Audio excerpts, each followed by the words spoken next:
இது போன்ற மாவட்ட செயலாளர், பொறுப்பு அமைச்சர், தொகுதி பொறுப்பாளர், மண்டல பொறுப்பாளர், கண்காணிப்பாளர், இளைஞர் அணி நிர்வாகிகள்னு ஏராளமான குழுவை அமைச்சதால ஒருவருக்கொருவர் தற்பொழுது போட்டி போட்டுக் கொள்வது மட்டுமில்லாம உள்குத்து வேலைகளையுமே செஞ்சுட்டு வராங்க.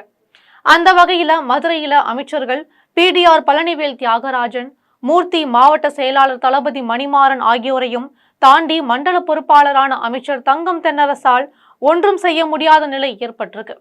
இதே போல கொங்கு மண்டல பொறுப்பாளரான செந்தில் பாலாஜிக்கும் கொங்கு அமைச்சரான முத்துசாமிக்கும் ஆரம்பத்துல இருந்தே ஒத்து போகல. வேலூரில் மண்டல பொறுப்பாளரான அமைச்சர் ஏவோ வேலுவின் வருகையை சீனியர் அமைச்சரான துரைமுருகனின் ஆதரவாளர்கள் விரும்பல. தென் மாவட்டங்களை எடுத்துக்கொண்டால் துணை பொதுச் செயலாளரும் எம்பியுமான கனிமொழியின் ஆதிக்கத்தை மீறி தூத்துக்குடி, திருநெல்வேலி மாவட்டங்களின் நிர்வாகிகளும் பொறுப்பு அமைச்சர்களும் எதுவுமே செய்ய முடியாம திண்டாடிட்டு வராங்க. தற்போது அங்கு கனிமொழி பொறுப்பாளரா நியமிக்கப்பட்டிருக்காங்க.